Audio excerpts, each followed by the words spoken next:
I'm from Maine. I don't know if you can tell by the flannel. I just got back from a wedding. I was the best man. So I've been getting excited for the Halloween spirit. Halloween's next weekend. I'm getting excited for Saw 6 coming out. I'm not into the gory movies or anything, but I just want to know how it ends because there's been 6 of them.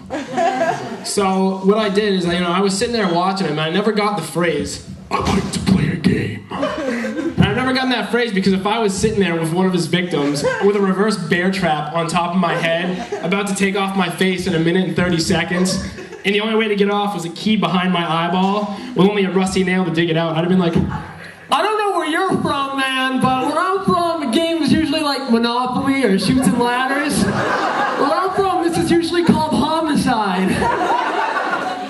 But I guess I really haven't been able to get the whole horror movie mentality, because they're usually the same, like that stereotypical killer. Like all those movies, it'll be like high school kids driving like, "I just had my first beer!" And then all of a sudden they're just like, "Hey, look at this guy walking on the side of the road." And it's like a guy with a limp carrying a dead body wearing this guy's face. And they're like, "Hey, let's stop and pick him up. Let's see what's going on." So once they realize he's the killer, these kids get out of the car and they're just sprinting through the woods. And the stereotypical killer is all the same. Like, they all just have this limp. And they can just keep up. He can just keep up with these 6 sprinting kids with just a limp. It doesn't matter how fast they go. These kids could get back in their car, drive 200 miles per hour, 150 miles further into the middle of nowhere, and look in their rearview mirror and just see, "Oh, we're going 200 miles an hour. I can't go any faster. He's just limping." And the funny thing is, they drive further into the middle of nowhere. They don't try to drive where they came from, and then something stupid happens, like they run out of gas, like right next to the most abandoned house that you'll ever. I live in Maine, and I couldn't find an abandoned house that abandoned. And the thing is, they go into the house. Like, you get that kid that goes, "Hey, let's go hide in the house." So when the killer comes by, it's the only house for 150 miles, he's just like, "Broken down car in a house. Shouldn't check him in." That's how the killer talks, by the way. But I think my favorite about a horror movie is, the whole fact about, that last final moment where he's chasing after the girl, the only one left living. And it's always a girl, and she's always like, "Don't kill me! Don't kill me!" And she's, as if she did get away from him, as if he couldn't hear her screams for 150 miles. And then she trips over something stupid like her own foot. It breaks and starts doing the Rambo crawl going, "Don't kill me! Don't kill me!" And then here he comes around the corner, right on cue. And you can use your imagination for the rest. I like that laugh. That made me laugh. She should win the prize. The other day, after watching all these horror movies, I figured it was time to take a shower. I live at home with my parents, that's why I'm trying to be a comedian. And yeah, this is the only place that give me applause for that.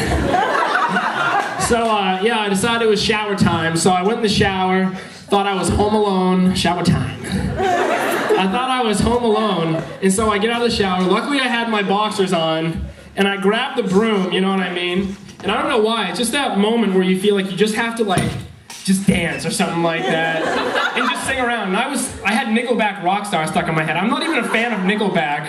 I don't like that whole thing, but I'm just in my boxers and I'm like, this is a good idea, and I'm just like, "I just want to be a rock star. I want a hilltop house with 15 cars, a girl every night, and drug dealers on speed dial."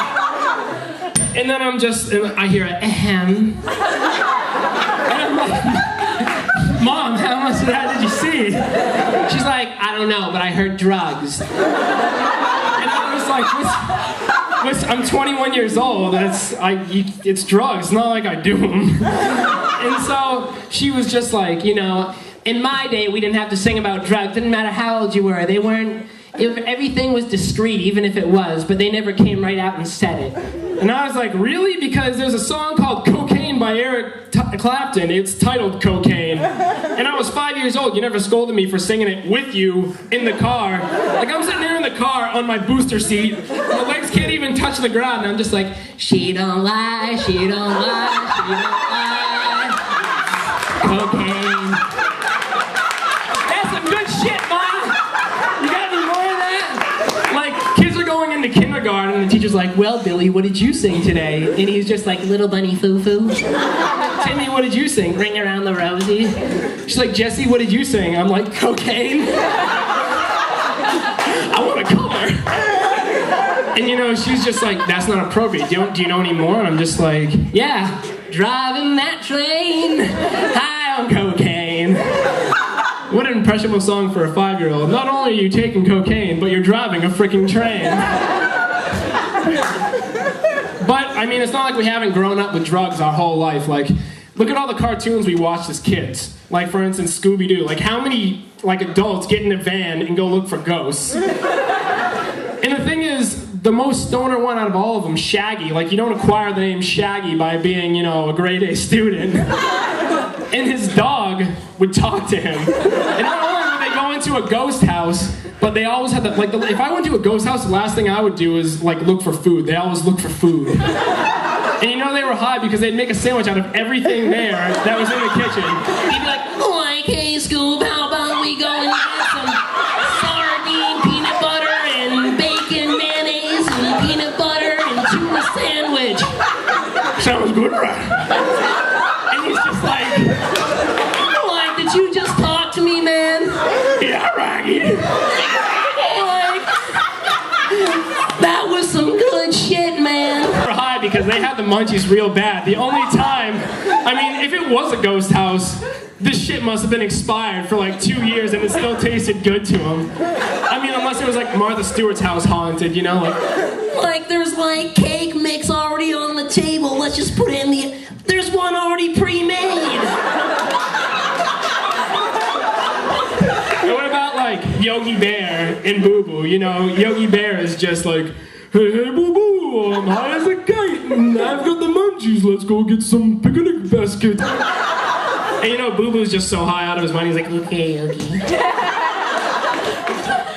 But the worst one out of all of them, I think, was Droopy, that little dog, and I think he was the worst. I feel like he would have done anything for drugs. Like, he just had that look about him where he was just like, I'd do anything for you, crack.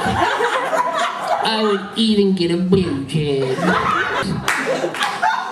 But speaking of drugs, I broke my ankle this past year. I don't know if you could tell by the limp. But I broke my ankle, and my girlfriend actually drove me there, and they gave me Percocets. So I'm sitting there, and so I'm just sitting there, and so there's a picture of Winnie the Pooh on the wall, and once these Percocets hit, I was like, imagine being Christopher Walken. She's like, what are you talking about? I'm like, you know, Christopher Walken, the kid that played with Winnie the Pooh. She's like, you mean Christopher Robin? I was like, oh yeah, and I was like, you know, imagine being, like, if you heard the story from Christopher Walken, though, like, Winnie the Pooh was a bear.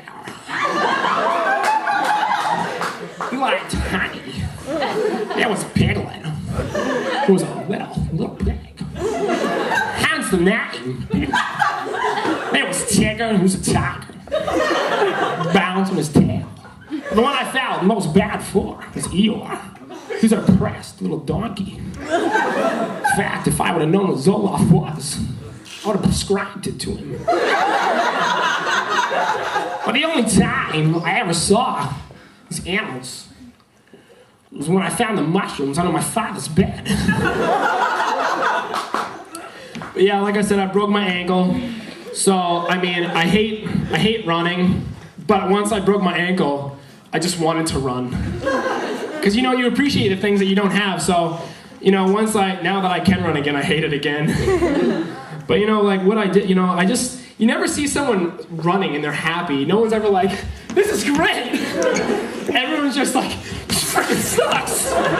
Even the people that are really good at it have to get, like, water on the way, and they're, like, sweating profusely. Like, they look like they're running away from, like, some serial killer. But, you know, I mean, they're doing something good for themselves and stuff like that, but the people I don't get are the power walkers. Like, what is power walk? Like you just look like you escaped the scene of a crime, and you're not trying to you're just trying to be not look suspicious and run away, but you still want to get away quick. Nothing to see here. The thing about that is, be like a cop being like, "Excuse me, sir, do you know anything about what was going on here?" Nothing, not at all. But yeah. So like I said, I'm pretty excited. I was happy for Halloween. It's also my 1-year anniversary with my girlfriend. So yeah. Everyone's like, Halloween? How did that happen? I was like, easy. I walked up to her with fake blood all over my face with a nail in my head and was like, "Would you go on a date with me?" She said yeah, so that was good. And I want to thank her because she helped get me on the stage. And thanks to Shanice. And thank you, Simon's Rock. Kind